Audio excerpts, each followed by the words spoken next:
ভগবান শ্রীকৃষ্ণ বলেন, যেমন প্রকাশ্যে জ্যোতি ঝলমল করে তেমনভাবে সত্যও ঝলমল করে। এইভাবে মনুষ্যকে সর্বদা সত্যের পথেই থাকা উচিত। মৃত্যু হলো একটি অটল সত্য, যাকে কখনোই পরিবর্তন করা সম্ভব নয়।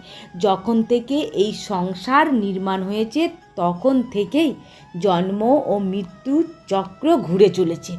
যেভাবে মনুষ্য তার পুরাতন বস্ত্র ত্যাগ করে নতুন বস্ত্র পরিধান করে, ঠিক সেই রকমই আত্মাও পুরাতন জীর্ণ শরীর পরিত্যাগ করে নতুন শরীর ধারণ করে। এটাই হলো প্রকৃতির নিয়ম। এই কঠিন সত্যকে মেনে নিয়ে ভয় মুক্ত হয়ে বর্তমানে বাঁচা উচিত। আর যারা প্রকৃত জ্ঞানী ব্যক্তি, তারা না তো মৃত ব্যক্তির জন্য শোক করেন, না তো তাদের জন্য শোক করেন যারা জীবিত আছেন।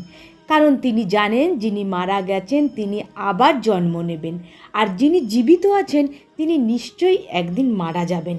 ভগবান শ্রীকৃষ্ণ বলেন, মনের শান্তির থেকে বড় সম্পদ এই পৃথিবীতে আর কোনো কিছুই নেই।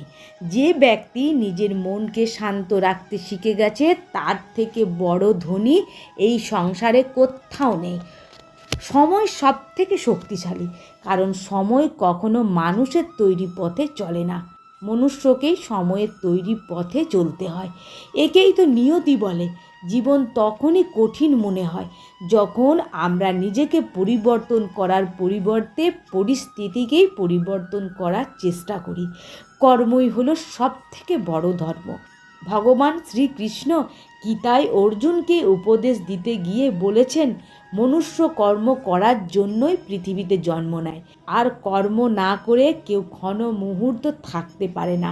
তাই মানুষকে পরিণামের কথা চিন্তা না করে নিজের কর্তব্য পালন করে যাওয়া উচিত। ক্রোধ এমন একটি ক্ষয়কারী রিপু যা মনুষ্যকে নরকে টেনে নিয়ে যায়। ক্রোধ করার জন্য মনুষ্যর মন অশান্ত হয়ে পড়ে।